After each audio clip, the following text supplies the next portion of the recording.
नमस्कार दोस्तों, स्वागत है आपका एक बार फिर से एजे जीके हब में। और जैसे कि पटवार के एग्जाम को देखते हुए मैंने फैसला लिया भी बहुत अच्छे तरीके से बच्चों को एक बार के लिए पूरी हिस्ट्री रिवाइज करवा दी जाए, क्योंकि बहुत बच्चे भी यही कह रहे थे सर हिस्ट्री के से संबंधित डाउट आ रहे हैं, सर मॉडर्न हिस्ट्री देख लो, एशियंट हिस्ट्री देख लो और मेडाइवल के अंदर भी सर डाउट आ रहे हैं। तो कौन से राजा महाराजा सर पढ़ ले ताकि हमारा स्कोर अच्छा हो जाए, और कौन से मॉडर्न हिस्ट्री के तहत सर पढ़े जाए पॉइंट्स जिससे हम स्कोर अच्छा कर सकते हैं। ठीक है, तो देखो पूरा सिलेबस पढ़ पाना तो अत्यंत ही मुश्किल होगा, बट अपने को अब आज देखना जो है वो क्या चीज देखनी है दोस्तों, मुख्य बिंदु पर फोकस करते हुए हमें चलना है और उससे संबंधित हमें जानकारी ऐसी प्राप्त करनी है ताकि अगर कोई डीप से डीप क्वेश्चन और छोटे से छोटा क्वेश्चन भी हमारा रह ना जाए। क्योंकि जो वार करता है ना एग्जामिनर, वो दोस्तों हमेशा याद रखना वो जो कंसेप्चुअल चीज होती है उसी पे वार करेगा और उसी से संबंधित आपके एग्जाम में आपको क्वेश्चन मिलेगा। ऐसे इस किताब से पढ़ लिया, उससे पढ़ लिया, इससे पढ़ लिया, इंटरनेट से देख लिया, ये कर लिया, वो कर लिया, उससे दोस्तों मैटर बनाया जा सकता है। बट आपको पता है पटवार के एग्जाम के लिए अगर हम पर्टिकुलरली देखा जाए भी फर्स्ट ग्रेड के एग्जाम के लिए या फिर कॉलेज लेक्चरर के एग्जाम के लिए हिस्ट्री का अगर आप एग्जाम दे रहे हो तो उसके अंदर तो दोस्तों वो बहुत ज्यादा डीप क्वेश्चन पूछेगा आपसे।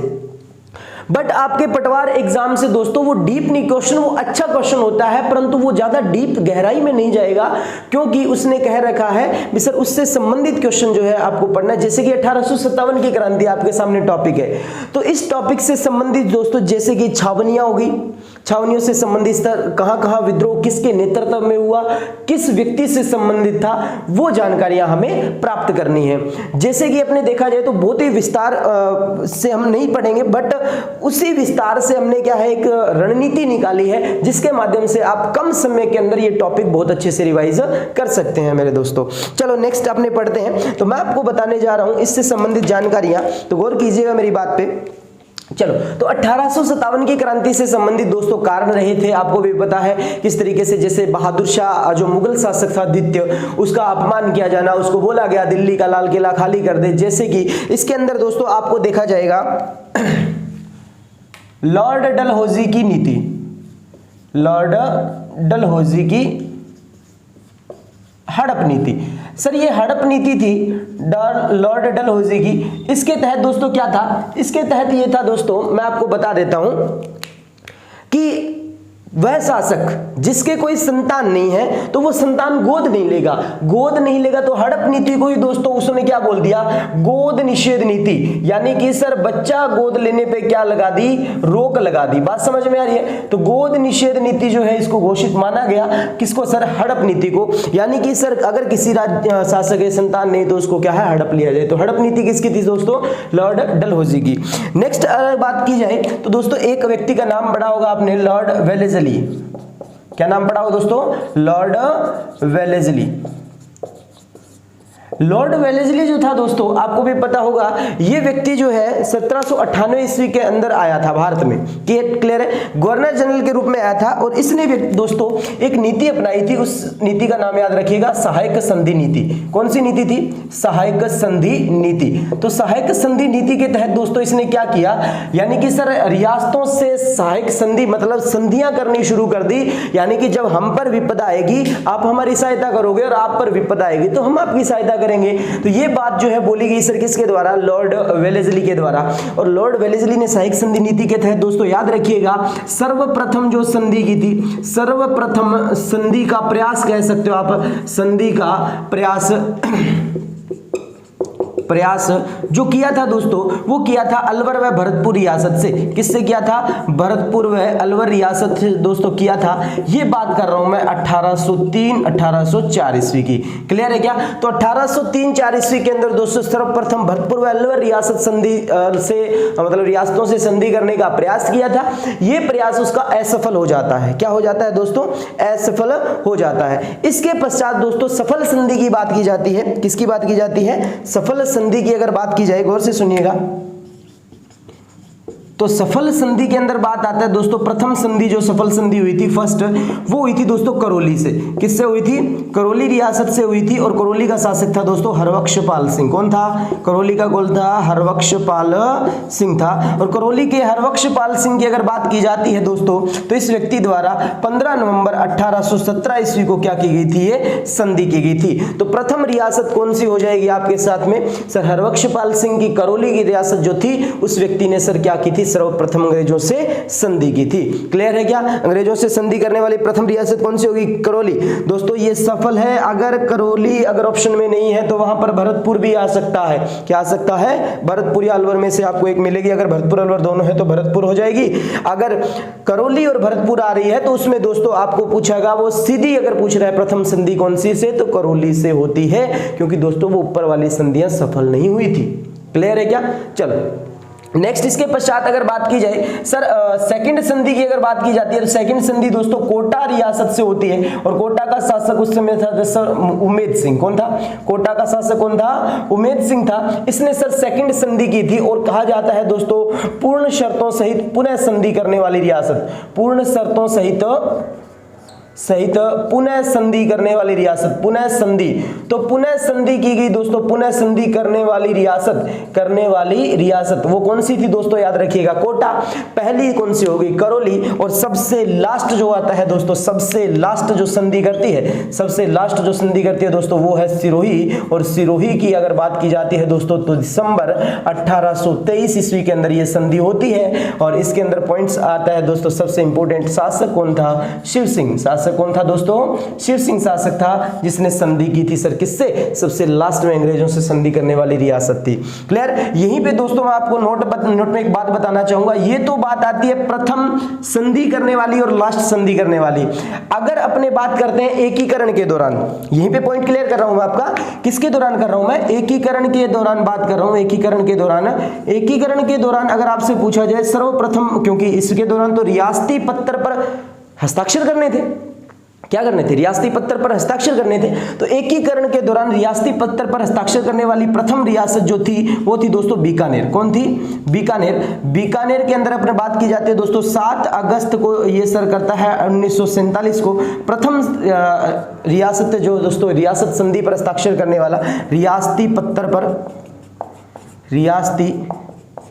पत्र पर सर्वप्रथम हस्ताक्षर सिग्नेचर करने वाली रियासत कौन सी होगी दोस्तों? बीकानेर का शासक था इस समय दोस्तों गंगा सिंह के बाद में जो उत्तराधिकारी आता है शार्दुल सिंह। और इसकी नेक्स्ट जिसने दोस्तों कहा जाता है 4 करोड़ और लगभग 83 लाख या 86 लाख के करीब दोस्तों इसने पोतेवा की राशि या धरोहर राशि भी दोस्तों एकीकरण के दौरान दी थी। और नेक्स्ट अगर पॉइंट देखा जाए सेकंड पॉइंट पे दोस्तों जो लास्ट था, सेकंड अगर पॉइंट देखा जाए जो लास्ट संधि करने रियासती पत्र पर हस्ताक्षर करने वाली रियासत थी दोस्तों धौलपुर। तो धौलपुर के अंदर दोस्तों आप सभी को पता होगा एकीकरण के दौरान कौन था? उदयभान सिंह। कौन था दोस्तों? उदयभान सिंह।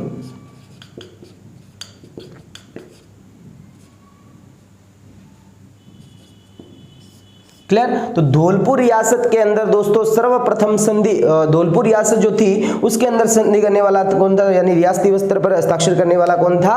सर उदयभान सिंह था। उदयभान सिंह ही दोस्तों इसके दौरान राज प्रमुख बनता है प्रथम चरण के अंदर एकीकरण के अंदर। और ये उदयभान ही दोस्तों धौलपुर के अंदर ये व्यक्ति करता है 14 अगस्त को हस्ताक्षर। कब करता है? 14 अगस्त को हस्ताक्षर करता है, ध्यान रखिएगा। क्लियर? तो ये बातें आपको याद रखनी है। संधि की अगर बात की जाए तो प्रथम कौन सी हो जाएगी? करौली। और रियासती पत्र एकीकरण के दौरान करने वाली बीकानेर। ठीक है, इस दौरान संधि पर दोस्तों अंतिम सिरोही हो जाएगी, यहां पर कौन सी हो जाएगी? धौलपुर हो जाएगी। तो दोनों क्वेश्चनों में काफी फर्क है, ध्यान रखिएगा। तो इसका स्क्रीनशॉट ले लीजिए आप फटाफट से।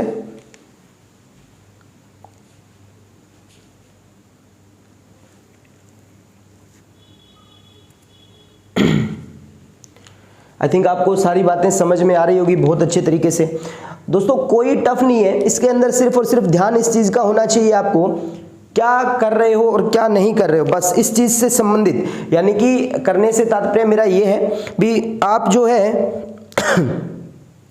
हाँ जी, आप जो है वो ये चीज देखिएगा कि पढ़ने से पहले अगर आपको 1857 की क्रांति के जो जो पॉइंट याद है आप पहले उनको याद करने का प्रयास कीजिए, ना कि आप पुनः उसी चीज को खोल के बैठ जाइए जो आप काफी दिनों से लगातार पढ़ भी रहे हो। क्लियर है? मेरा कहने का तात्पर्य सिर्फ ये है दोस्तों, क्योंकि जो चीज हमें आ रही है पहले उसको निखारने का प्रयास कीजिएगा, क्योंकि उससे संबंधित अगर अपना कोई क्वेश्चन आता है तो वो अधूरा ना रहे। चलो नेक्स्ट मैं आगे बढ़ रहा हूं। इसके पश्चात तो ये संधि से संबंधित बातें आपको याद हो गई होगी।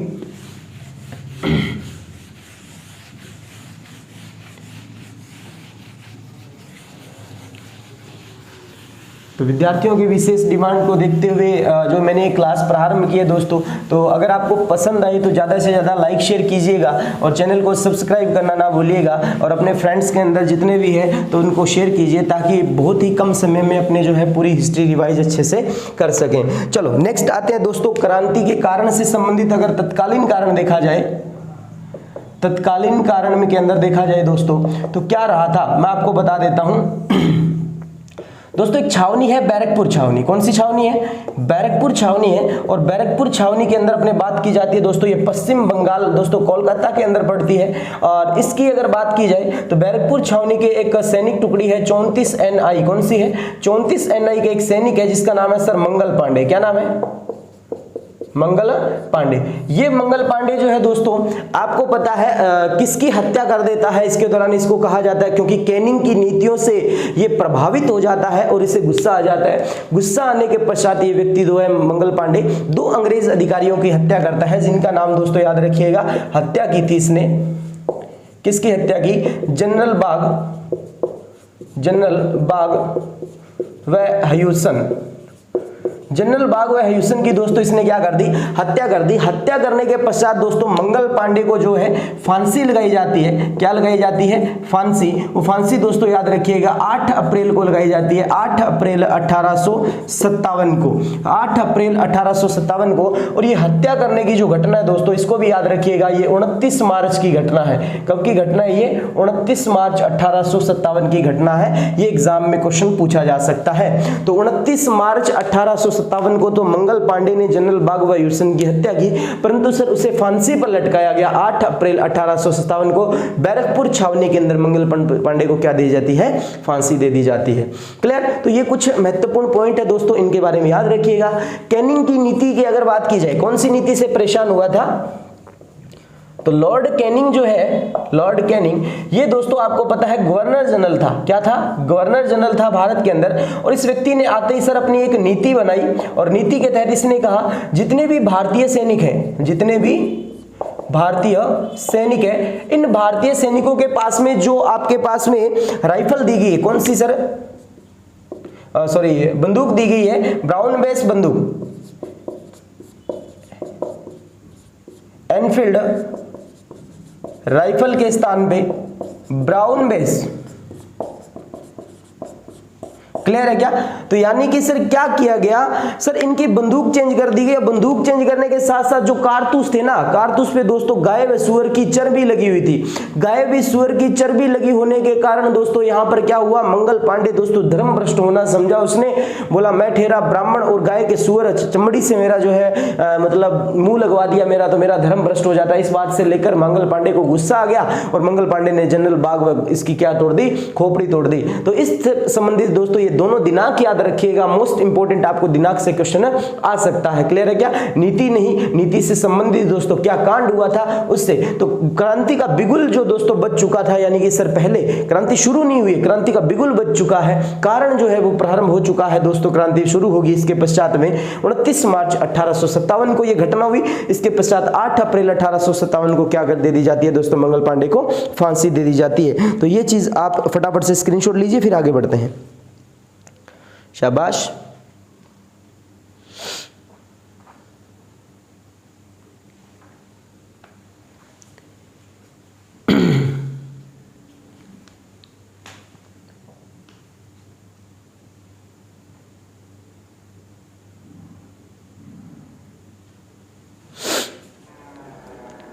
एनफील्ड राइफल जो थी उसके अंदर कारतूस डलते थे सर, उसमें गाय व सूअर की चर्बी थी, जिससे प्रभावित होकर मंगल पांडे ने दोस्तों जनरल बाग व हैरिसन को गोली मारकर हत्या कर दी। और जनरल बाग व हैरिसन की गोली मारने के पश्चात मंगल पांडे को फांसी लगाई जाती है बैरकपुर छावनी में सर, वो 8 अप्रैल 1857 को लगाई जाती है। 18 अप्रैल 1859 को तांत्या टोपे की फांसी होती है दोस्तों, याद रखिएगा। नेक्स्ट आगे बढ़ रहा हूं मैं। तो क्रांति के दौरान दोस्तों अगर कुछ चीजें आपको सीधी याद करने को मैं कहूं तो आपको याद भी करनी पड़ेगी, और याद करनी क्या अभी आपको याद हो जाएगी, क्योंकि फर्स्ट ग्रेड एग्जाम के अंदर तक भी देखा जाए तो दोस्तों फर्स्ट पेपर के अंदर यहां से क्वेश्चन आए थे, तो हो सकता है अब की बार आपके भी आ सकते हैं। जैसे देखा जाए दोस्तों, सबसे पहले मैं आपको एक बात बता रहा हूं, यानी कि अगर आपसे पूछा जाए क्रांति के दौरान सीधा दोस्तों पूछा जाए कौन थे, तो दोस्तों इंग्लैंड की जो महारानी थी क्रांति के दौरान, अगर देखा जाए इंग्लैंड की महारानी, तो इंग्लैंड की जो महारानी थी दोस्तों उसका नाम था विक्टोरिया। क्या नाम था? विक्टोरिया। ये जो विक्टोरिया है ना दोस्तों, ध्यान रखिएगा, इसके साथ अगर आपको पीएम भी पूछ लिया जाए तो दोस्तों पाल्मस्टन था। पीएम कौन था? पाल्मस्टन था, ध्यान रखिएगा। महारानी थी विक्टोरिया और सर पीएम कौन था? पाल्मस्टन था। इसके साथ साथ दोस्तों और कौन सा पॉइंट आपको इंपॉर्टेंट याद रखना है? इंपॉर्टेंट पॉइंट ये भी याद रखना है दोस्तों, ध्यान रखिएगा। नेक्स्ट जो मैं आपको बता रहा हूं, जैसे कि सर गवर्नर जनरल याद रखना है भारत का, इस दौरान भारत का गवर्नर जनरल था, उसका नाम था लॉर्ड कैनिंग। लॉर्ड कैनिंग दोस्तों लास्ट गवर्नर जनरल था। क्या था? लास्ट। इसके पश्चात जो है वो गवर्नर जनरल की जो पोस्ट थी वो वाइसराय के अंदर दोस्तों चेंज कर दी जाती है। किसमें चेंज कर दी जाती है? वाइसराय में चेंज कर दी जाती है, ध्यान रखिएगा। तो एक बार सभी बच्चे लाइक शेयर जरूर कर दीजिएगा, और अगर वीडियो अच्छी लगे तो दोस्तों चैनल को शेयर कीजिएगा ज्यादा से ज्यादा, और ताकि और भी बच्चे जो है इस चीज का फायदा ले सकें। चलो नेक्स्ट, इसके बाद में दोस्तों एजीजी का मतलब होता है दोस्तों एजेंट टू गवर्नर जनरल, यानी कि गवर्नर जनरल पूरे भारत पर तो निगरानी नहीं कर सकता सर।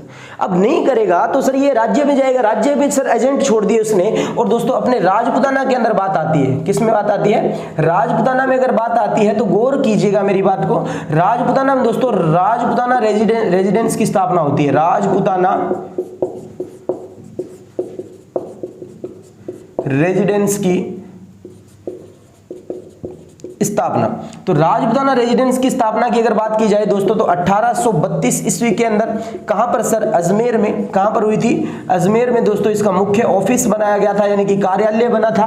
और इसका जो प्रथम एजीजी दोस्तों मैं बात कर रहा हूं प्रथम की, अरे तो प्रथम जो था उसका नाम था मिस्टर लोकेटर। क्या नाम था? Mister locator. परंतु दोस्तों याद रखना मैं बात कर रहा हूं 1857 की क्रांति की। तो 1857 की क्रांति की अगर देखा जाए तो एजीजी की बात करेंगे तो एजीजी आएगा दोस्तों, बोलो जॉर्ज पैट्रिक लॉरेंस। क्या नाम आएगा? George Patrick Lawrence. तो जॉर्ज पैट्रिक लॉरेंस जो है दोस्तों याद रखना, ये व्यक्ति ऐसा व्यक्ति है दोस्तों जो 1857 की क्रांति के दौरान जो क्या था? एजीजी था। क्या था दोस्तों? ये एजीजी था। एजीजी का मतलब क्या बताया? Agent to governor general. तो दोस्तों कैनिंग क्या था सर? गवर्नर जनरल था। एजीजी कौन हो गया? राजपुताना रेजिडेंस। अब दोस्तों इसकी बात आती है राजपुताना रेजिडेंस की दोस्तों अस्थायी कार्यालय की बात कर रहा हूं मैं। अरे किसकी बात कर रहा हूं? अस्थायी ऑफिस की बात कर रहा हूं। गौर से सुन लेना सर। अस्थायी ऑफिस जो बनाया गया सर इसका माउंट आबू, क्योंकि सर अंग्रेजों को लगती है गर्मी, बेचारों को क्या लगती है? गर्मी लगती। अब गर्मी लगती तो माउंट आबू के अंदर उन्होंने अपना अस्थायी कार्यालय बना लिया, और ये दोस्तों स्थापित किया जाता है 1845 के अंदर। 1845 ईस्वी के अंदर दोस्तों राजपुताना रेजिडेंस का मुख्यालय दोस्तों अजमेर की जगह ऑप्शन में आपको मेरवाड़ा भी दे सकता है। वो अजमेर की जगह क्या दे सकता है? मेरवाड़ा दे सकता है। तो वो तो कॉमन सेंस की बात है, अजमेर को मेरवाड़ा प्रदेश के नाम से जाना जाता था पहले। तो माउंट आबू 1845 के अंदर सर अस्थायी कार्यालय बनाया गया। क्लियर है क्या? तो ये सारी बात समझ में आई। अब इसके बाद में आपको क्या याद करना है? इसके बाद में जो याद करनी है बात दोस्तों वो देखिएगा। शाबाश। अगर वीडियो अच्छी लग रही है तो एक बार लाइक शेयर जरूर कीजिएगा भाई। जितने भी विद्यार्थी हैं वो ज्यादा से ज्यादा शेयर कीजिए, ताकि वीडियो में और भी विद्यार्थी जो है जुड़ सके और उन्हें भी इस चीज का फायदा मिले। चलो नेक्स्ट मैं आपको बता रहा हूं दोस्तों, गौर से कीजिएगा। क्रांति के दौरान आपसे पूछा जा सकता है सर इससे संबंधित भी सर राज्य के अंदर अब आपको भी पता है अकेला जैसे कि मुख्यमंत्री अशोक गहलोत है, वो क्या है सर, क्या करेगा वो सर, पूरे राज्य को संभालने के लिए क्या बना देगा सर, अलग अलग जिलों से संबंधित क्या करेगा सर, विधायक बनाएगा, बनाएगा या नहीं बनाएगा।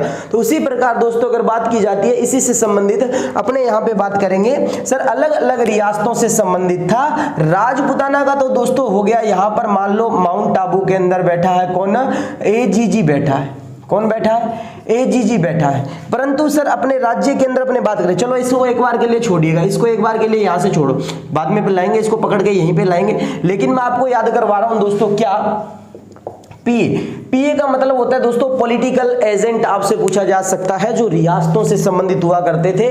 कौन कौन सी रियासत की बात कर रहा हूं, सबसे पहले दोस्तों सुनो, मारवाड़, कौन सी आएगी, मारवाड़।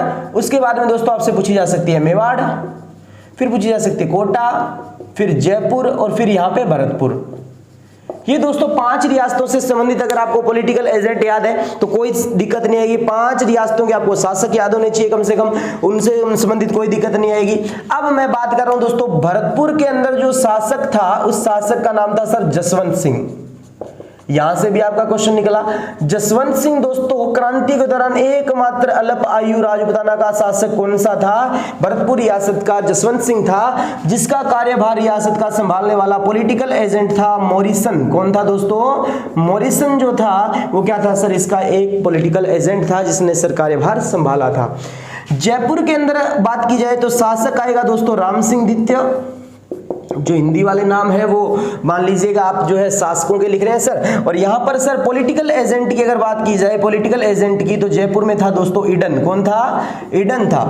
अब सर कोटा में बात की जाए तो हाड़ा राम सिंह, हाड़ा दोस्तों राम सिंह द्वितीय की बात कर रहा हूं मैं, राम सिंह द्वितीय की बात कर रहा हूं दोस्तों, जिसने चंबल नदी के किनारे कोटा के अंदर दोस्तों हवा महल का निर्माण करवाया था, वही व्यक्ति राम सिंह सेकंड दोस्तों बात कर रहा हूं। ये पॉलिटिकल एजेंट, ये क्या था, पॉलिटिकल एजेंट। यहां की बात करें तो दोस्तों कोर्ट के लगते हैं बटन, तो कोटा को हो जाएगा मेजर बर्टन। कौन हो जाएगा, मेजर बर्टन। दोस्तों डायरेक्ट क्वेश्चन आ सकता है पेपर में।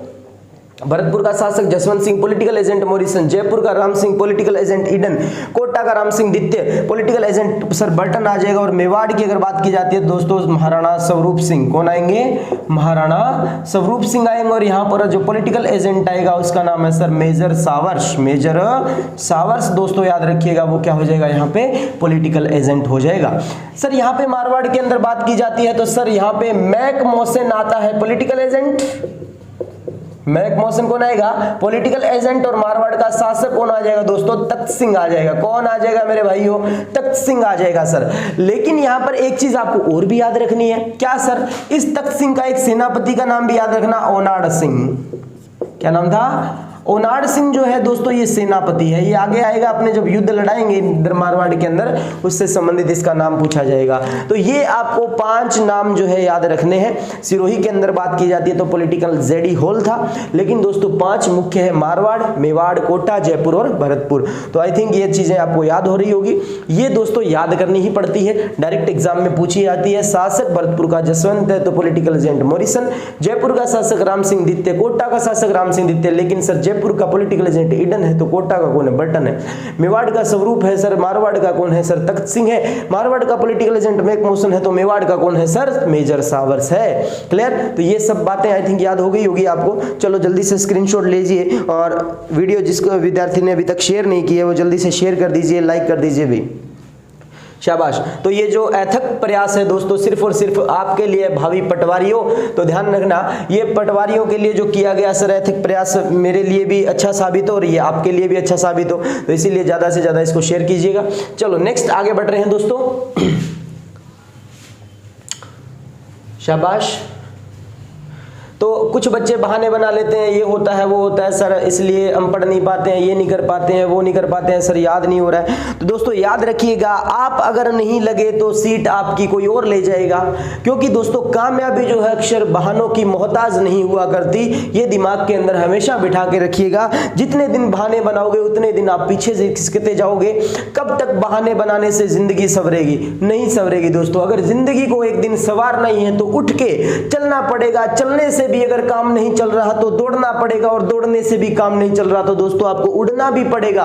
आज आप इस पढ़ाई में, आज आप इस किताबों की दोस्तों ज्वलनशील जलन के अंदर आप अगर जल रहे हो तो कल उसी जलन के कारण, उसी मतलब अग्नि के कारण दोस्तों आप निखर के बाहर निकलने वाले हो इन किताबों के माध्यम से। किताबों से प्यार कीजिए, जिंदगी में अक्सर जो है आप, हर कोई व्यक्ति जो इन्हीं के आगे कारण आगे गया है और आप भी आगे जा सकते हो दोस्तों। शिक्षा एक ऐसी प्रॉपर्टी है, शिक्षा एक आपकी ऐसे धन है आपके पास में जिसका कोई बंटवारा नहीं कर सकता दोस्तों, जिसका कोई बंटवारा नहीं कर सकता। तो अब सीधा सीधा सार पढ़ते हैं, क्रांति से संबंधित कहां विद्रोह हुआ उनके बारे में विचार करते हैं। देखिएगा तो सबसे पहले दोस्तों मैं आपको बता देता हूं, क्रांति के दौरान अगर आपसे पूछा जाए कितनी छावनियां थी तो 6 छावनियां थी सर। कितनी छावनियां थी? 6 छावनियां, जिसमें सबसे पहले अगर बात की जाती है दोस्तों, सबसे पहले जो विद्रोह हुआ था वो हुआ था नसीराबाद में। कहां पर हुआ था? नसीराबाद में हुआ था। तो प्रथम दोस्तों याद रखना नसीराबाद, अजमेर, क्योंकि इसमें ट्रिक तो नहीं ब्याह देखे 6 याद कर लोगे सर उससे क्या होगा, लेकिन अगर आप ऐसे याद करोगे तो कर्म भी याद रह जाएगा। दूसरी दोस्तों नैस से नसीराबाद और दूसरी नैस से नीमच। नीमच वर्तमान में मध्य प्रदेश में आती है। नंबर 3 पर अगर बात की जाती है दोस्तों देवली, देवली दोस्तों याद रखिएगा टोंक में आती है। नेक्स्ट अगर बात करें 4 नंबर पे आती है दोस्तों एरिनपुरा। एरिनपुरा आती है दोस्तों पाली में। एरिनपुरा कहां आती है वर्तमान में? पाली के अंदर आती है। नेक्स्ट दोस्तों 5 नंबर पर बात की जाती है तो खेरवाड़ा। खेरवाड़ा आती है दोस्तों उदयपुर में। खेरवाड़ा कहां आती है? उदयपुर में आती है। और इसके बाद में आती है दोस्तों याद रखना ब्यावर। ब्यावर जो आती है दोस्तों ये आती है अजमेर में। कहां आती है? अजमेर के अंदर। तो नसीराबाद, नीमच, देवली, एरिनपुरा, खेरवाड़ा और ब्यावर। उससे पहले दोस्तों मैं आपको बता देता हूं फिक्स डेट क्या थी क्रांति की। फिक्स डेट जो थी किसकी सर? 1857 के क्रांति की रिवॉल्यूट की क्या थी सर? सुनिएगा 31 मई निर्धारित की गई थी। निर्धारित तिथि क्या थी? बोला 31 मई को सभी भारतीय मिलके क्या कर देंगे? अपने विद्रोह कर देंगे। कर देंगे भाई जी, कोई दिक्कत वाली बात नहीं है। बट क्या हुआ क्रांति के अंदर दोस्तों, अगर आपको प्रतीक चिन्ह याद रखना पड़ेगा। क्या याद रखना पड़ेगा? प्रतीक चिन्ह याद करना पड़ेगा। प्रतीक चिन्ह दोस्तों अगर बात करें यहां पे चपाती व कमल का फूल। कमल का फूल दोस्तों, चपाती की जगह कई बार वो रोटी भी लिख देता है, लेकिन रोटी और चपाती में से पहला स्थान आपको चपाती को देना है। ठीक है, इसके अंदर जो नारा दिया था वो था दोस्तों क्या था? दिल्ली चलो। क्या दिया था? दिल्ली चलो का नारा दिया था। दिल्ली चलो दोस्तों, ये नारा देने वाले व्यक्ति कौन थे? याद रखिए, जो क्रांति के दौरान नारा दिया गया था वो कौन था? दिल्ली चलो का नारा था। परंतु दोस्तों याद रखना, चलो दिल्ली का नारा सुभाष चंद्र बोस ने, और चलो दिल्ली मारो फिरंगी का नारा शिवनाथ सिंह। किसने दिया था दोस्तों? शिवनाथ सिंह ने दिया था। तो आई थिंक यहां तक आपको समझ में आ गया होगा। एक बार के लिए देखिए इसको जल्दी से एक बार रिपीट करके देखिएगा। तो अपने अंदर ही अंदर दोस्तों आपको क्या है? बार बार दोहराते रहना है। ये चीज दोहराने से दिमाग के अंदर इतनी ज्यादा सेट हो सकती है भी आप जो है पेपर के अंदर देखते ही एक हल्की सी मुस्कुराहट के साथ इस क्वेश्चन को कर पाओगे, कोई दिक्कत नहीं आएगी। अब एक बात याद रखना दोस्तों, यहां पर सैनिक टुकड़ियां मेरे हिसाब से अब की बार इंपॉर्टेंट है। सैनिक टुकड़ी कौन सी छावनी में कौन सी सैनिक टुकड़ी थी, ये क्वेश्चन आपको एग्जाम में पूछा जाएगा दोस्तों। तो इधर ध्यान दीजिएगा। तो नसीराबाद के अंदर दोस्तों याद रखना 15 दूना 30 NI। तो 15 NI और 30 NI दोस्तों, NI का मतलब होता है नेटिव इन्फेंट्री। शाब्दिक अर्थों में बात करूं तो दोस्तों याद रखना पैदल चलने वाली सेना टुकड़ी। नीमच के अंदर दोस्तों कोटा लीजियन। कोटा लीजियन। देवली के अंदर बात कीजिए जाए तो दोस्तों यहां पर भी कोटा लीजियन। ठीक है, एरिनपुरा में बात की जाए तो दोस्तों जोधपुरा लीजियन। खेरवाड़ा के अंदर बात की जाए तो MBC। चलो इसकी बात करते हैं। MBC का मतलब होता है दोस्तों मेवाड़ भील कोर। इंग्लिश में कोरप लिख देते हैं, हिंदी में कोर लिख देते हैं। क्लियर है? तो मेवाड़ भील कोर का मतलब क्या है सर? मेवाड़ को भीलों से सुरक्षा करने हेतु ईस्ट इंडिया कंपनी द्वारा, किसके द्वारा दोस्तों? ईस्ट इंडिया कंपनी के द्वारा। कब सर? 1837 और 41 दो सन मिलते हैं, दोनों याद रखना पेपर में एक ही आएगा।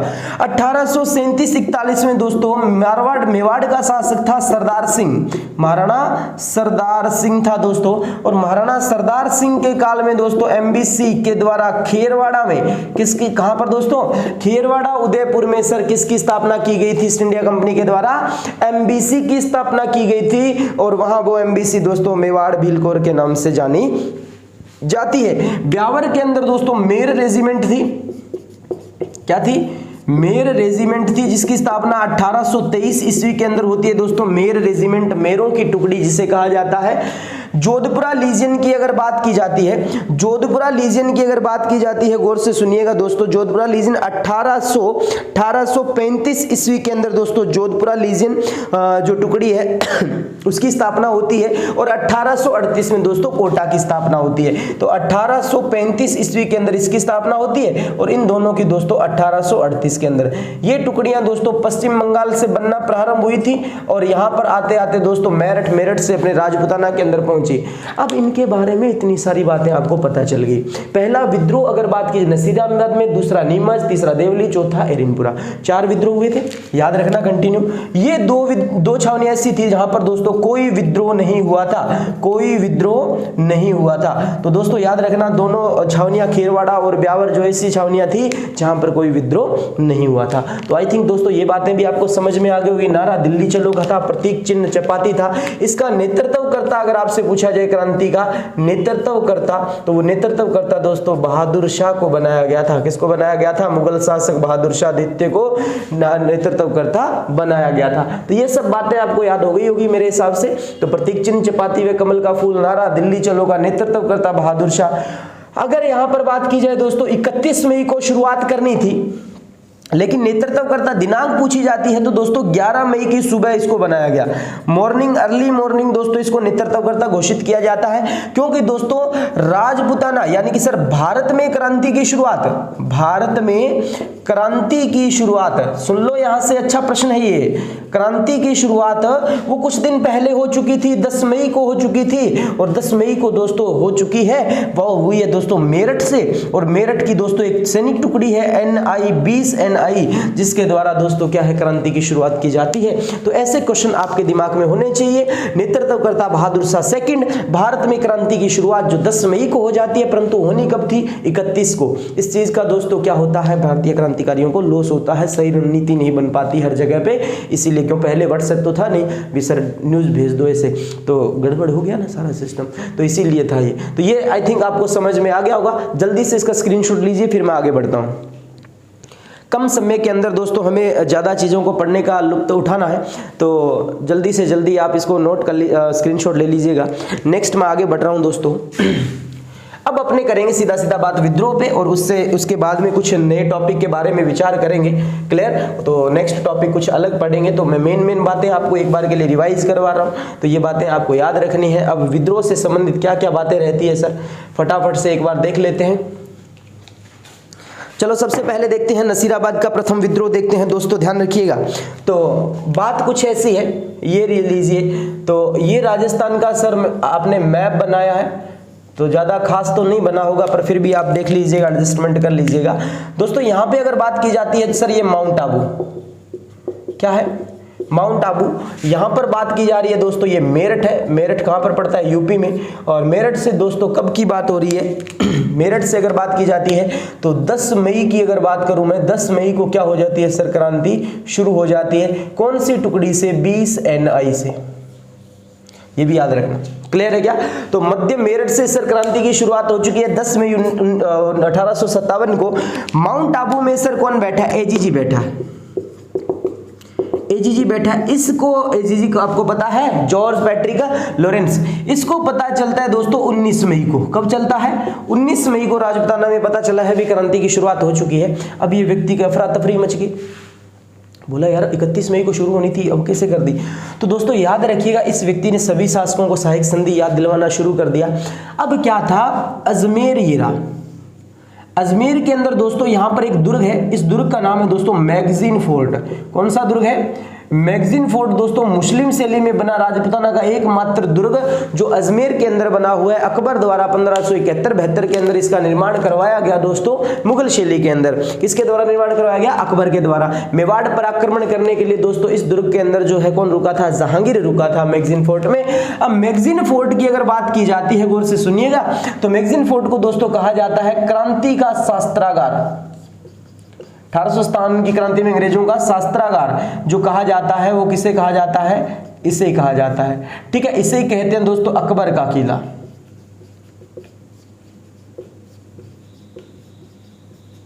क्या कहा जाता है? अकबर का किला, मैगजीन फोर्ट को कहा जाता है। क्लियर? अब क्या हुआ था यहां पर मैं आपको बता देता हूं। मैगजीन फोर्ट के अंदर दोस्तों भारतीय सैनिक टुकड़ी थी जिसका नाम था 15 NI। 15 NI। अब 15 NI का यहां पर मुख्य नेतृत्व करता था जिसका नाम था बख्तावर सिंह। क्या नाम था? बख्तावर सिंह। अब ये बख्तावर सिंह भाई जी यहां पे है मैगजीन फोर्ट के अंदर। अब इस बात की टेंशन किसको रखी है? जी को रखी है। बोला यार भारतीय है, कहीं विद्रोह कर दिया तो गोला बारूद, अपना शस्त्रागार जो है, धन दौलत, गोला बारूद सारा यहाँ पे रखा है, गड़बड़ कर दी ना तो यहाँ से मारे ही जाएंगे अपने। तो इससे क्या हुआ, इसने यहाँ से ट्रांसफर करके यहाँ पे एक छावनी है नसीराबाद, तो नसीराबाद दोस्तों छावनी है, वहां पर इसने ट्रांसफर कर दिया। और यहाँ पर सर ऑलरेडी एक सैनिक टुकड़ी थी जिसका नाम था 30 NI। और आपने पिछले ही पेज पे अभी पढ़ा था नसीराबाद के अंदर दोस्तों 2 छावनी सैनिक टुकड़ियां होगी, 15 NI और 30 NI। आई ना, 15 वहां से चलकर आई है, 30 पहले से मौजूद थी। अब भाई बख्तावर सिंह इनके पास में गया, बोला भाई साहब हम पश्चिम बंगाल से चले थे, मेरठ आए, मेरठ से हम मैगजीन फोर्ट आए, मैगजीन फोर्ट से हम नसीराबाद, क्या कर रहे हो आप? कर क्या रहे हो आप? मतलब क्या हुआ आपका? आप इतना क्यों सता रहे हो हमें? हम तो पहले से ही सताए हुए हैं, हम क्यों सता रहे हो आप? तो ऐसी बातें बख्तावर सिंह ने की। लेकिन यहाँ पर दोस्तों अंग्रेज अधिकारी थे जिनका नाम मैं आपको बताने जा रहा हूँ, न्यूबरी व स्पॉटिसवुड थे। क्या नाम था? एक का नाम था न्यूबरी और दूसरी का नाम था दोस्तों स्पॉटिसवुड। तो स्पॉटिसवुड है, न्यूबरी जो है दोस्तों ध्यान रखिएगा, ये दोनों अंग्रेज थे सर। कहां पर? नसीराबाद में। अब बख्तावर सिंह ने इनसे पूछा, इन्होंने कहा आई डोंट नो। तो आई डोंट नो तो भाई इसने खोपड़ी में डाल दी गोली। तो न्यूबरी व स्पॉटिसवुड की क्या कर दी सर? बख्तावर सिंह ने हत्या कर दी। और यहां से सर लगातार क्रांति का आक्रोश फैला। और क्रांति की शुरुआत होती है दोस्तों, याद रखिएगा, ये 28 मई को। कब होती है? 28 मई 1857 को प्रथम विद्रोह जो हुआ था नसीराबाद में हुआ था। और याद रखना यहाँ पर नेतृत्व कर्ता के रूप में आता है वो बख्तावर सिंह आता है। किन दो अंग्रेजों की हत्या? न्यूबरी। तो दोस्तों न्यूबरी मींस होता है, न्यू मींस होता है नया, और वुड मींस होता है दोस्तों लकड़ी। तो याद रखना नसीराबाद में नई लकड़ी काटी गई 28 मई को। किसके द्वारा दोस्तों? बख्तावर सिंह के द्वारा। और आपके सारे क्वेश्चन तैयार। नेतृत्व करता कौन था? बख्तावर सिंह था। नई लकड़ी का तात्पर्य न्यूबरी और स्पॉटिसवुड। सर कब? 28 मई को काटी गई। सन तो सबका 1857 आएगा विद्रोह का। तो ये राजस्थान का दोस्तों प्रथम विद्रोह था। क्लियर है क्या? अब सबसे बड़ी मूर्खता यहां पे क्या थी मैं आपको बताना चाहूंगा। वो लिखता है प्रीचार्ड। प्रीचार्ड दोस्तों एक अंग्रेज इतिहासकार है। ये व्यक्ति क्या लिखता है? ये लिखता है अगर नसीराबाद से भारतीय क्रांतिकारी दिल्ली न जाकर नसीराबाद छावनी की घेरा डाल लेते, क्योंकि सर उनका गोला बारूद किस में आ चुका है? नसीराबाद में। विद्रोह कर दिया है, अंग्रेज डर चुके थे यहाँ पे। सर अस्तित्व किसका था? भारतीयों का था। अगर वो भारतीय वहां से दिल्ली ना जाकर वहीं पे बैठे रहते घेरा डाल के, तो अंग्रेजों के पास कुछ था ही नहीं, क्योंकि सर गोला बारूद धन दौलत सारी यहाँ पे पड़ी थी उनकी, है ना। तो उनके पास कुछ था ही नहीं, ऑटोमेटिक सर वो हार जाते राजपूताना के अंदर। परंतु उस समय उन्होंने दिमाग नहीं यूज किया, चले गए। तो ये कथन कौन लिखता है? प्रीचार्ड लिखता है अगर वहां से भारतीय नसीराबाद से दिल्ली न जाकर नसीराबाद पे घेरा डाल लेते तो क्रांति का स्वरूप कुछ और देखने को मिलता। ये कथन किसने दिया दोस्तों? प्रीचार्ड ने दिया। फटाक से स्क्रीनशॉट ले लीजिए, फिर नेक्स्ट आगे बढ़ते हैं। शाबाश।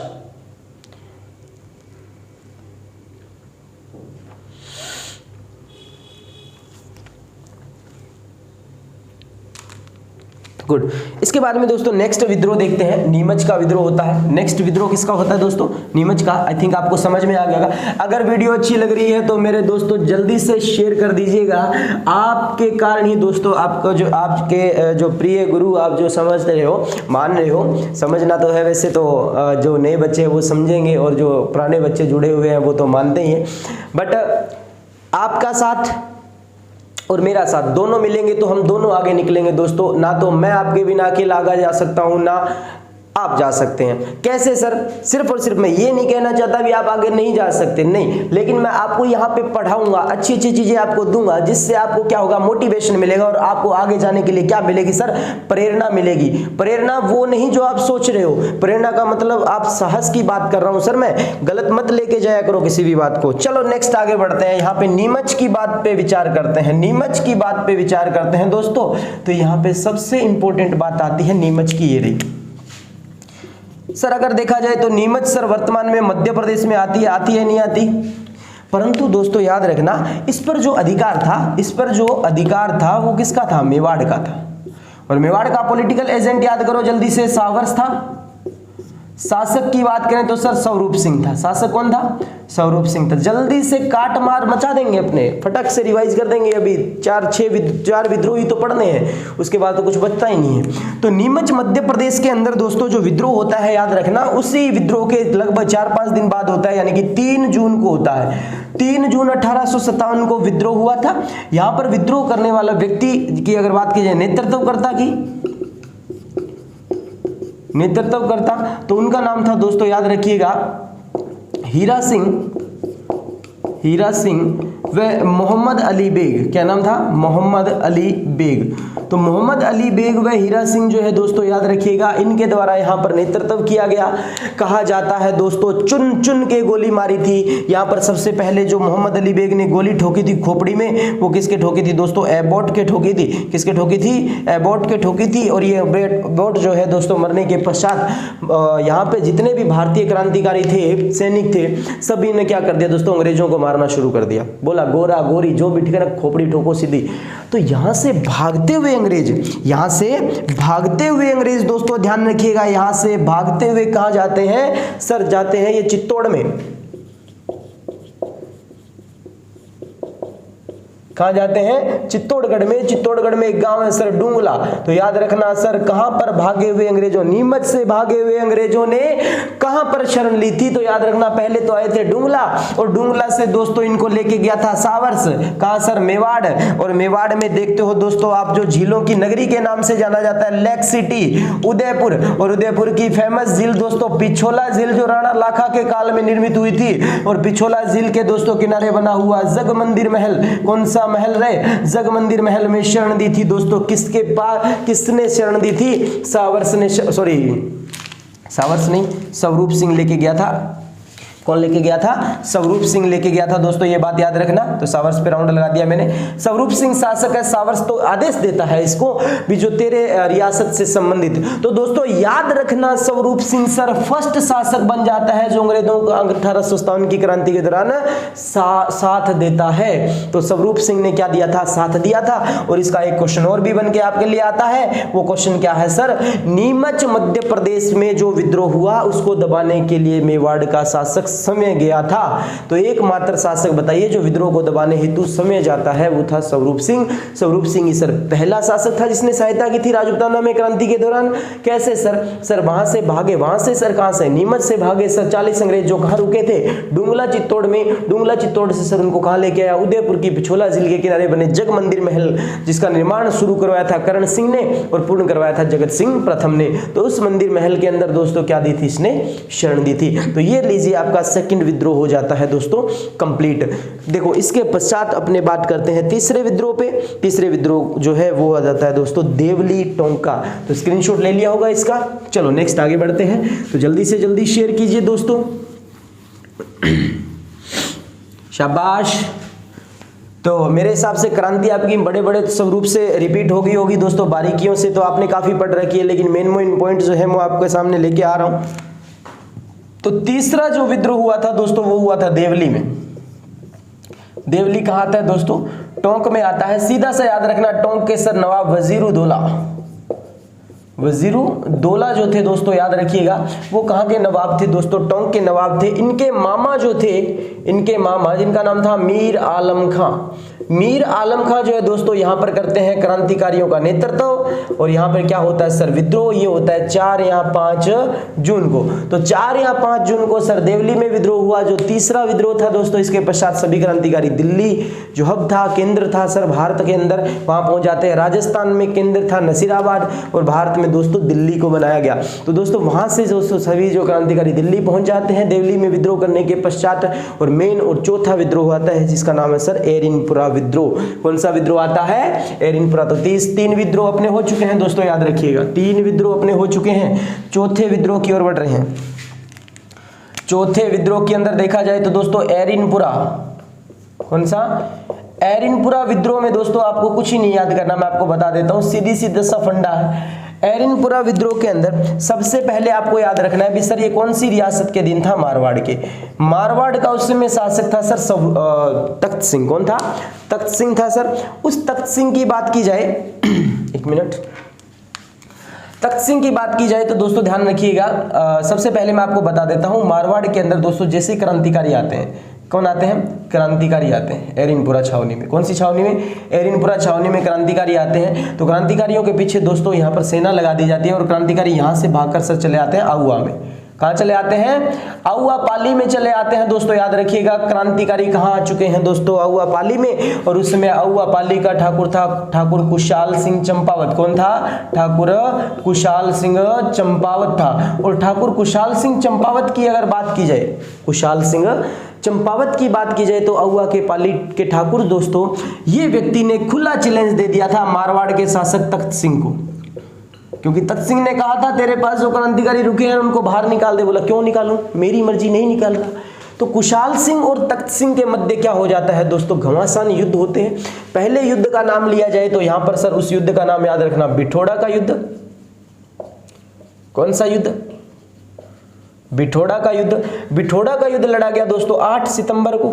8 सितंबर 1857 को पाली के अंदर लड़ा जाता है। कहाँ लड़ा जाता है दोस्तों? पाली में। और ये किस किस के मध्य लड़ा गया? एक तरफ था कुशाल सिंह और दूसरी तरफ जो है दोस्तों याद रखिएगा एक सेनापति तख्त सिंह का जिसका नाम है ओनाड सिंह बता के आया था, और एक सेनापति है दोस्तों याद रखना अंग्रेजों का जिसका नाम है दोस्तों हितकोट। क्या नाम है? हितकोट। ये व्यक्ति दोस्तों अंग्रेज सेनापति है। दोनों जाते हैं इस युद्ध में। जीत जो होती है वो किसकी होती है? कुशाल सिंह की होती है। नेक्स्ट दूसरों 10 दिन बाद ही दोस्तों युद्ध लड़ा जाता है। वो युद्ध है तो सर चेलावास का युद्ध। किसो युद्ध है? चेलावास का युद्ध। चेलावास के युद्ध दोस्तों 10 दिन बाद यानी कि 18 सितंबर को ये भी पाली में लड़ा गया। चेलावास के युद्ध को दोस्तों कहा जाता है, बोला भारतीय तो है मुझे काला, ठीक है, और मतलब जो अंग्रेज है वो है गोरे। तो काले व गोरों का युद्ध दोस्तों, काले व गोरों का युद्ध, गोरे कालों का युद्ध है, काले व गोरों का युद्ध कहा जाता है दोस्तों किसको? चेलावास के युद्ध को याद रखिएगा। और इस युद्ध में जो बात रहती है, युद्ध में बात क्या रहती है सर? एक तरफ तो कुशाल सिंह आएगा, दूसरी तरफ देखो सेनापति हितकोट मारा जाता है। इसमें सेनापति मारा गया तो यहाँ पर एजीजी ने बोला मैं आ रहा हूँ इस युद्ध में लड़ने के लिए। एजीजी कौन है? George Patrick Lawrence. अब इसको आना पड़ेगा तो पॉलिटिकल एजेंट को आना पड़ेगा। पॉलिटिकल एजेंट कौन है सर? मैकमोहन है। अरे है या नहीं है? तो एजीजी वे मैकमोहन दोस्तों यहाँ पर आ जाते हैं इस युद्ध में। कहा जाता है दोस्तों एजीजी मौका देकर फरार हो जाता है जब सर हत्थे चढ़ गया कौन? मैकमोहन। और कहा जाता है दोस्तों इसकी खोपड़ी काट के, इसका सिर काट के दोस्तों कहाँ पर लटका दिया जाता है? आउवा के किले पे लटका दिया जाता है। और फिर से कुशाल सिंह की क्या हो जाती है? जीत हो जाती है। क्लियर है? तो ये सब बातें आपको याद होनी चाहिए। बिठोड़ा का युद्ध, चेलावास का युद्ध, कहां पर सर? कुशाल सिंह चंपावत। कुशाल सिंह चंपावत की दोस्तों कुल देवी का नाम आपको याद होना चाहिए। चंपावत ठाकुरों की कुल देवी जो है उनका नाम है सर सुगाली माता। कौन सी माता है? सुगाली माता। 10 सिर 54 हाथ वाली देवी कहलाती है। कौन सी? सुगाली माता कहलाती है। क्लियर है क्या? तो ये दोनों तीनों बातें याद हुई। फटाक से स्क्रीनशॉट मारो इसका, फिर आगे बढ़ते हैं। शाबाश।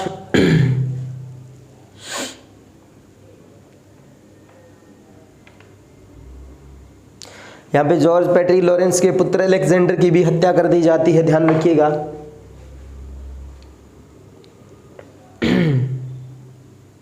गुड। नेक्स्ट इसके पश्चात दोस्तों अब मैं कह रहा हूं इस बात का पता चलता है कैनिंग को। किसको चलता है? कैनिंग को। दोस्तों एरिनपुरा में जो विद्रोह होता है 21 अगस्त को होता है। पहला विद्रोह हुआ था दोस्तों 28 मई को, दूसरा विद्रोह हुआ था 3 जून को, तीसरा हुआ था दोस्तों 4-5 जून को, और नेक्स्ट तीसरा हुआ था 4-5 जून को, और चौथा हो रहा है दोस्तों कब? 21 अगस्त को। किसको हो रहा है? 21 अगस्त को। तो 21 अगस्त 1857 एरिनपुरा विद्रोह की डेट लिख लेना। और यहां पर दोस्तों मैं आपको बात बताने जा रहा हूं। अब दोस्तों ये आउवा का किला है, ये रहा आउवा के किले पर अगर बात की जाए तो अटैक करवाया कैनिंग ने। अब कैनिंग अटैक करवाता है दोस्तों किससे? जेम्स होम्सवे डीसा से। जेम्स होम्सवे डीसा के नेतृत्व में दोस्तों इसने क्या भेज दी? सेना भेज दी। कहां पर सर? आउवा के किले में। और आउवा के किले से कुशाल सिंह क्या हो जाता है सर? फरार हो जाता है। ये फरार होके दोस्तों जाएगा नीमच, और नीमच में करेगा दोस्तों अगस्त 1860 ईस्वी के अंदर आत्मसमर्पण कर देता है। क्या कर देता है? आत्मसमर्पण कर देता है, यानी कि सर सरेंडर कर देता है। और इसकी जांच के लिए दोस्तों एक आयोग बिठाया गया था। उस आयोग का नाम था मेजर टेलर आयोग। क्या नाम था? मेजर टेलर आयोग। और इसके तहत दोस्तों इसने क्या कर दी? एक डील कर ली, जिसके तहत इसको निर्दोष साबित कर दिया गया। क्या साबित कर दिया? निर्दोष साबित कर दिया। तो दोस्तों कुशाल सिंह पर चलाया गया आयोग कौन सा था? Major Taylor. नीमच में क्या किया इन्होंने? आत्मसमर्पण। और कहा जाता है 1864 ईस्वी के अंदर उदयपुर में इनकी मृत्यु हो जाती है। अब दोस्तों ये आता है तो कार्यभार किसको सौंप के आता है? अपने भाई पृथ्वी सिंह को। कार्यभार किसको सौंपा था इसने? पृथ्वी सिंह को सौंपा था दोस्तों, याद रखिएगा। जेम्स होम्सवे डीसा के नेतृत्व में और आउवा के किले पे अगले साल 24 जनवरी के करीब दोस्तों याद रखिएगा 24 जनवरी 1858 ईस्वी को क्या कर लिया जाता है? अधिकार कर लिया जाता है। क्या कर लिया जाता है दोस्तों? अधिकार कर लिया जाता है। ये बात याद रखिएगा। तो जनवरी 1858 को आउवा के किले पर सर संपूर्ण रूप से अधिकार कर लिया। और यहां से मैंने अभी कहा था इस किले में एक देवी की मूर्ति थी। इस देवी का नाम था सुगाली माता। कौन सी माता था? सुगाली माता। और सुगाली माता की मूर्ति को जेम्स होम्स कहां ले गया दोस्तों? अजमेर ले गया। ये क्वेश्चन याद रखिएगा। तो सुगाली माता की मूर्ति को जेम्स होम्स कहां ले जाता है? अजमेर ले जाता है। तो ये था दोस्तों कौन सा विद्रोह? एरिनपुरा विद्रोह, जिसमें सबसे इंपॉर्टेंट बात मैं अभी आपको बताने जा रहा हूं। एरिनपुरा विद्रोह में जो नेतृत्वकर्ता का नाम आता है, नेतृत्वकर्ता, वो दोस्तों शिवनाथ सिंह का आता है। किसका आता है? शिवनाथ सिंह। और शिवनाथ सिंह ने दोस्तों एक नारा दिया था, चलो दिल्ली मारो फिरंगी। चलो दिल्ली मारो फिरंगी। तो चलो दिल्ली मारो फिरंगी का नारा देने वाला व्यक्ति भी कौन था दोस्तों? शिवनाथ सिंह था। और इसके पश्चात दोस्तों यहां पर अगर बात की जाए मोती खां व शीतल प्रसाद, मोती खां व शीतल प्रसाद दोस्तों इसमें क्या थे? नेतृत्वकर्ता रहे थे। बात समझ में आ रही है? तो ये सब बातें आपको याद होनी चाहिए दोस्तों। मुख्य से किसकी? चौथे की क्रांति का मतलब सर इससे संबंधित बातें आपको याद होनी चाहिए। क्लियर? बहुत इजी है सर। 4 विद्रोह। अब देखो शॉर्ट में पढ़ते हैं। देखिए शॉर्ट में कैसे पढ़ेंगे चारों विद्रोह? पहले विद्रोह की दिनांक क्या है? जल्दी से बोलिएगा, पीछे पीछे बोलना। पहले विद्रोह की दिनांक क्या है दोस्तों? सर 28 मई 1857 को बख्तावर सिंह का नेतृत्व था सर। मैगजीन फोर्ट से नसीराबाद में लाएगी। 15 NI का सर बख्तावर सिंह था, जिसने सर विद्रोह कर दिया क्रांतिकारियों के साथ मिलकर। न्यूबरी व स्पॉटिसवुड की हत्या कर दी सर। यहाँ पर सर क्या हुआ था? ये क्रांति की शुरुआत हुई थी, जो केंद्र कहलाता है नसीराबाद क्रांति का। दूसरा विद्रोह हुआ सर नीमच में 3 जून को हुआ सर, जहां पर नेतृत्व किया हीरा सिंह व मोहम्मद अली बेग ने। एबोट को गोली मारी व चुन चुन के अंग्रेजों को मारने लगे सर। अंग्रेज वहां से भाग के डूंगला पहुंचे। डूंगला से सर कहां गए? पिछोला झील में जगमंदिर महल में सर उनको शरण दी थी स्वरूप सिंह ने। स्वरूप सिंह एकमात्र ऐसा शासक जो क्रांति के दौरान प्रथम शासक था जिसने अंग्रेजों की सहायता की थी। दूसरा पॉइंट उसका ये आता है, एकमात्र शासक जिसने सर क्रांति में छावनी के अंदर जाकर समय जो है विद्रोह का क्या किया था? दमन किया था। यानी कि नीमच में गया था, 3 से लेकर 6 जून तक वहीं पे रहा था और उसने क्या किया था? विद्रोह का दमन किया था। नेक्स्ट इसके पश्चात अगर बात की जाती है दोस्तों तीसरा देवली में 4-5 जून को मीर आलम खां के नेतृत्व में। उसके पश्चात दिल्ली के केंद्र में चले जाते हैं। और चौथा दोस्तों सिरोही से होते हुए क्रांतिकारी जो आते हैं एरिनपुरा में 21 अगस्त को विद्रोह होता है। वहां से सर मारवाड़ के तख्त सिंह द्वारा सेना लगा देने के पश्चात वहां से सभी क्रांतिकारी आउवा में आए। आउवा में 2 युद्ध लड़े सर कुशाल सिंह ने। सर कौन सा? बिठोड़ा और चेलावास दोनों युद्ध जीता था। 8-18 सितंबर याद रखना है। 8 और 18 10 दिन का गैप है। उसके अंदर दोस्तों नेतृत्व करने वाले शिवनाथ सिंह थे। शिवनाथ सिंह के साथ शीतल प्रसाद और मोती खां थे। शिवनाथ सिंह ने एक नारा दिया था, चलो दिल्ली मारो फिरंगी का नारा किसने दिया दोस्तों? शिवनाथ सिंह द्वारा दिया गया था। अब एक और लास्ट चीज अपनी बस्ती है क्रांति में इंपॉर्टेंट सी, उसके बारे में बात कर लेते हैं। वो है दोस्तों कोटा का जन विद्रोह। कोटा का जन विद्रोह। कोटा का जन विद्रोह है दोस्तों, देखिएगा सीधी सी याद रखनी है। यहां पर क्रांतिकारी नहीं थे। ये 15 अक्टूबर 1857 को सर ये विद्रोह हुआ था। यहां पर कोई भी क्रांतिकारी मौजूद नहीं था, ये यहां की जनता द्वारा किया गया था। कोटा का शासक मैं ऑलरेडी बता चुका हूं आपको, राम सिंह द्वितीय। और यहाँ का पॉलिटिकल एजेंट जो था उसका नाम था sir Burton. Political agent Burton है और कोटा का शासक राम सिंह द्वितीय है दोस्तों। दोनों बैठे थे कोटा के किले में। किसमें बैठे थे? कोटा के किले में। यहां पर दोस्तों डॉक्टर सैडलर और दोस्तों बर्टन के दो पुत्र हैं, आर्थर व फ्रैंक। ये दो बेटे हैं दोस्तों। कहा जाता है पूरी की पूरी जनता ने पूरे किले को घेर लिया और यहाँ पे जो है राम सिंह सेकंड को तो क्या कर दिया सर? नजरबंद कर दिया किले में। क्या कर दिया? नजरबंद कर दिया। बट डॉक्टर सैडलर व फ्रैंक ऑर्थर को क्या मार दी? गोली मार दी, हत्या कर दी। बटन जो है दुर्ग से बाहर लाके खोले और कहा जाता है बटन को पिटाई कर करके खोपड़ी इसकी काट के पूरे कोटा शहर में घुमाई थी। किले पे लटकाई मैकमोहन की और दोस्तों शहर में घुमाई बटन की। याद रखना, तो कोट के बटन तो कोटा खोपड़ी जो है शहर में घुमाई, ये याद रखिएगा। क्लियर है क्या? चलो नेक्स्ट, इसके पश्चात मैं आपको बात बता रहा हूं दोस्तों। अपने पास टाइम सीमित है, कम समय में हमें ज्यादा चीजें पढ़नी है, लेकिन मैं एक बार के लिए अब कहानी स्वरूप सारी चीजें आपको याद करवा रहा हूं ताकि आपको एक बार अच्छे से रिवाइज हो जाए और पेपर में ताजा ताजा याद रहेगा और अच्छे से क्वेश्चन आप कर पाओगे। चलो नेक्स्ट यहां पे देखिएगा, मैं एक बात बता रहा हूं दोस्तों। अब यहाँ पे जनता का दोस्तों यानी कि कोटा का मतलब कहा जाता है दोस्तों यहाँ पर 6 माह तक क्या चला था? सुव्यवस्थित शासन चला था। अब किसी ना किसी ने तो नेतृत्व किया था, तो याद रखना दोस्तों जयदयाल मेहराब खां, इन दोनों व्यक्तियों द्वारा दोस्तों यहां पर क्या किया गया था? नेतृत्व किया गया था। और कहा जाता है दोस्तों इन्हें क्रांति के पश्चात इन्हें फांसी लगा दी जाती है। अब कोटा को दोस्तों यानी कि राम सिंह सेकंड को बचाने हेतु केनी ने भेजा था रॉबर्ट को। किसको भेजा था? रॉबर्ट्स को भेजा था। अब ये रॉबर्ट्स अकेला नहीं आ रहा था कोटा में, अकेला नहीं आ रहा था, ये साथ में लाया सर मदनपाल सिंह को। किसको लाया? मदनपाल सिंह को, यानी कि मदनपाल सिंह सहायता करने के लिए आया था। करौली का GCI grand commander of India की उपाधि मिलती है दोस्तों किसे? मदनपाल सिंह को। और यहाँ पर रॉबर्ट्स और दोनों व्यक्ति आते हैं कोटा के किले से दोस्तों नजरबंदी करवाते हैं दोस्तों, यानी कि कोटा से राम सिंह को क्या करवाया? मुक्त करवाया। राम सिंह को मुक्त करवाया वहां से। और राम सिंह की दोस्तों तोप सलामी जो है, राम सिंह की तोप सलामी ध्यान रखिएगा, वो 15 से घटाकर क्या कर दी? 11 कर दी। 15 से क्या कर दी दोस्तों? 11 कर दी, याद रखिएगा।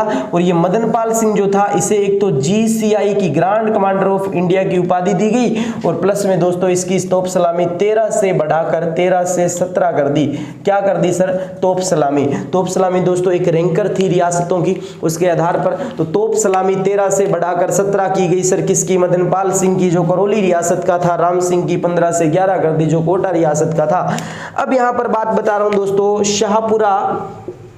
शाहपुरा व किशनगढ़ 2 ऐसी रियासतें हैं जिसपे दोस्तों कोई तोप सलामी का अधिकार नहीं था, तो कोई भी तोप सलामी का अधिकार नहीं था। तो ये पॉइंट भी याद रखिएगा, शाहपुरा व किशनगढ़ 2 ऐसी रियासतें थी जहां पर कोई भी तोप सलामी का अधिकार नहीं था। तो मेरे हिसाब से दोस्तों ये सारे विद्रोह जो है कंप्लीट हो जाते हैं, परंतु एक बात मैं आपको और बताना चाहूंगा जो किससे संबंधित है दोस्तों? क्रांति से ही संबंधित है। तो ये कोटा का जन विद्रोह हो जाता है दोस्तों, जिसमें नेतृत्व किया जयदयाल और मेहराब खां ने। सर यहाँ पर कोटा का 6 माह तक सुव्यवस्थित शासन चला था। बचाने के लिए रॉबर्ट आया था। किसको साथ लाया था? मदनपाल सिंह को लाया था। मदनपाल सिंह के काल में 1865 में दोस्तों महर्षि दयानंद सरस्वती पहली बार राजपूताना में करौली रियासत में आए थे। ये भी क्वेश्चन याद रखना साथ में। तो ये जो चीजें हैं दोस्तों मैं आपको बता रहा हूँ, ये क्या है? सार बता रहा हूँ मैं आपको। क्या बता रहा हूँ दोस्तों? सार बता रहा हूँ, ये बात याद रखिएगा। चलो अब मैं आपको बता रहा हूं, तो दोस्तों लिखिएगा, एक पॉइंट लिखिए, शायद ही आपको कहीं लिखा हुआ मिले। क्रांति के दौरान लिखो, क्रांति के दौरान ईस्ट इंडिया कंपनी का प्रमुख सेनापति, तो प्रमुख सेनापति का नाम लिखिएगा जॉर्ज एनिसन लिख देता हूं मैं। प्रमुख सेनापति जॉर्ज एनिसन। तो दोस्तों प्रमुख सेनापति ईस्ट इंडिया कंपनी के दौरान दोस्तों, या क्रांति के दौरान ईस्ट इंडिया कंपनी का मुख्य सेनापति अगर आपसे पूछा जाए तो दोस्तों याद रखना एनिसन। और कॉलिन कैम्पबेल जो था इसके बाद में बना था। कॉलिन कैम्पबेल दोस्तों यह था कॉलिन कैम्पबेल। नाम ये अजीब गरीब है, कॉलिन कैम्पबेल। तो कॉलिन कैम्पबेल जो था वो क्रांति के बाद में था, ये क्रांति के दौरान था। तो ईस्ट इंडिया कंपनी का प्रमुख सेनापति अगर आपसे पूछा जाए तो क्रांति के दौरान जॉर्ज एनिसन, और बाद में कौन था दोस्तों, कॉलिन कैम्पबेल। बहुत ही अच्छे क्वेश्चन है, दोनों के दोनों याद रखना, George Ennison Campbell, Campbell Ennison, Campbell Ennison. Campbell Ennison का मतलब क्या हुआ सर, इसका मतलब ये होगा, पहले के अंदर अपने बात की जाए तो क्रांति के दौरान प्रमुख या मुख्य सेनापति सर जो दौरान था एनिसन, कैम्पबेल जो था दोस्तों वो बाद में था। तो दोनों नोट कर लीजिएगा, और इसके बाद में एक क्वेश्चन और लिखिएगा।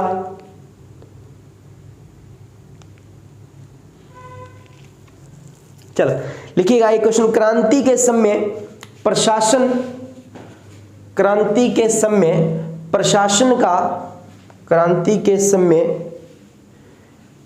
प्रशासन, प्रशासन कौन सा, अपना राज्य प्रशासन। तो क्रांति के समय प्रशासन, ब्रैकेट में लिख लेना, राज्य का प्रशासन लेफ्टिनेंट गवर्नर,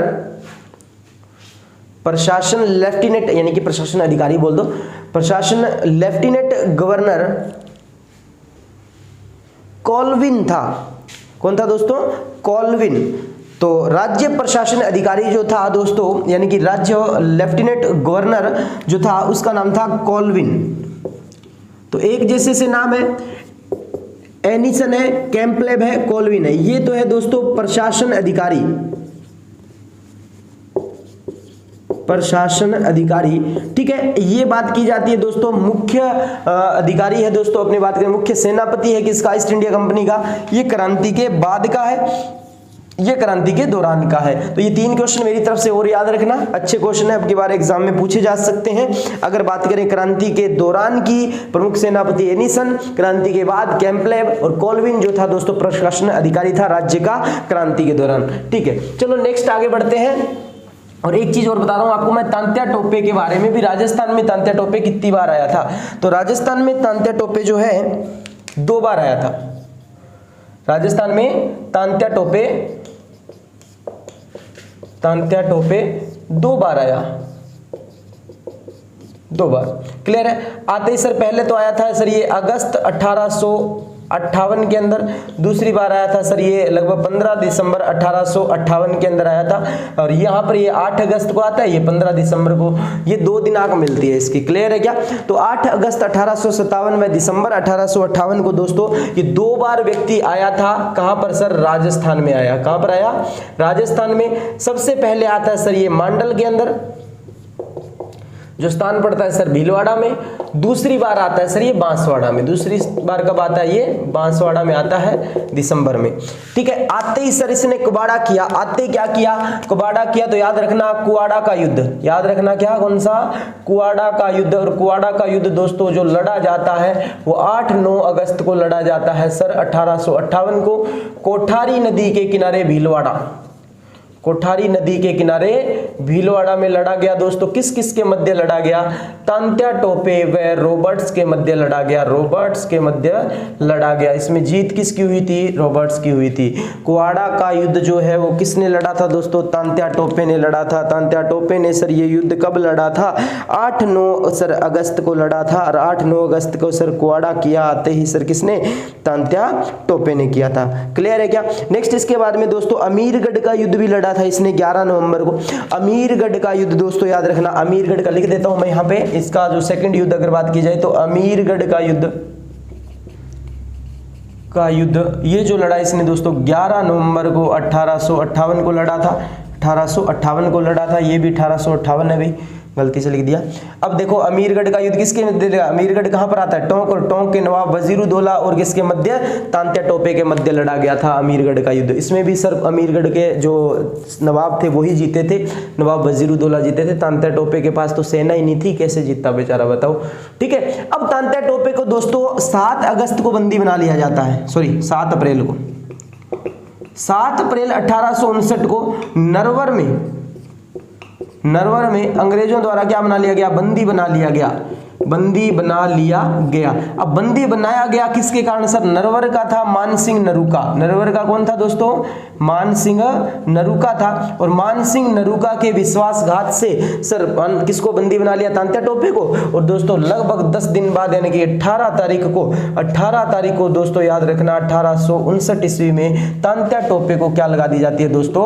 फांसी लगा दी जाती है शिवपुरी मध्य प्रदेश में। कहां लगा दी जाती है दोस्तों? शिवपुरी मध्य प्रदेश में तांत्या टोपे को क्या लगा दी जाती है? फांसी लगा दी जाती है। क्लियर? तो ये सब बातें आपको याद रखनी है दोस्तों। किससे संबंधित? क्रांति। तो मैंने जो है अपनी तरफ से बहुत ही शॉर्ट के अंदर आपको एक बार के लिए मुख्य पॉइंट्स की क्रांति रिवाइज करवा दी है। आशा करता हूं आपको बहुत ज्यादा अच्छी लगी होगी। अगर अच्छी लगी तो दोस्तों शेयर कीजिएगा। आप बिना हम नहीं, हम बिना आप नहीं। तो दोस्तों ये हमारा साथ जो है चलते रहना चाहिए इस कदर ही। और लगातार जो है आप जेबी क्लासेस से जुड़े रहिए और अच्छी जानकारी प्राप्त करने के लिए जेबी क्लासेस का अजय जी के हब के नाम से दोस्तों टेलीग्राम बिना स्पेस के टाइप कर दीजिएगा और हमारा चैनल आपके सामने होगा और उसको ज्वाइन कर लीजिएगा। उससे संबंधित एग्जाम से संबंधित महत्वपूर्ण नोट्स, कोई तथ्य वगैरह जो है वो आपको वहां पे मिलते रहेंगे। नेक्स्ट मिलते हैं दोस्तों अगली क्लास में। आज के लिए बहुत बहुत धन्यवाद।